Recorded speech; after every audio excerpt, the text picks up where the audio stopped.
দেখুন একদম দোকানের মতো চিকেন 65 বানানো কতটা সহজ। তার জন্য আমি এখানে নিয়ে নিয়েছি বোনলেস চিকেন ব্রেস্ট 1.5 কেজি, যেটাকে আমি এরকম ছোট ছোট টুকরো করে কেটে নেবো। এবার এই চিকেনটাকে আমি ম্যারিনেট করে নিচ্ছি টক দই, কারি পাতা কুচি, ব্ল্যাক পেপার পাউডার, আদা রসুন বাটা, রঙের জন্য কাশ্মীরি লঙ্কার গুঁড়ো আর একটা ডিমের সাদা অংশ দিয়ে এটাকে ভালো করে একবার মিশিয়ে নিচ্ছি। আর ভালো করে মেশানো হয়ে গেলে ঢাকা দিয়ে রেখে দিতে হবে মিনিমাম 30 মিনিটের জন্য। আর 30 মিনিট পরে ঢাকাটা খুলে নিয়ে আপনারা সেকেন্ড ম্যারিনেশন করে নিন। তার জন্য লাগছে স্বাদ মতো নুন, সাথে একটু চটপটা করার জন্য বিট নুন এখানে দিয়ে দিচ্ছি।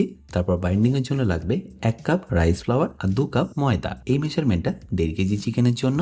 ব্যাস, তারপর ভালো করে মিশিয়ে এটাকে একে একইভাবে ফ্রাই করে নিন। এবার সবকটা চিকেন ভালো করে ফ্রাই করা হয়ে গেলে ওই একই তেল থেকে অল্প একটু তেল নিয়ে একটা কড়াইয়ের মধ্যে দিয়ে দিন। তারপর তার মধ্যে দিয়ে দিতে হবে রসুন কুচি, আদা কুচি, ঝালের জন্য কাঁচা লঙ্কা আর ফ্লেভারের জন্য কারি পাতা। ব্যাস, এবারই সবকিছুকে একবার ভালো করে মিশিয়ে নিলেই আপনাদের চিকেন 65 কিন্তু পারফেক্টলি রেডি।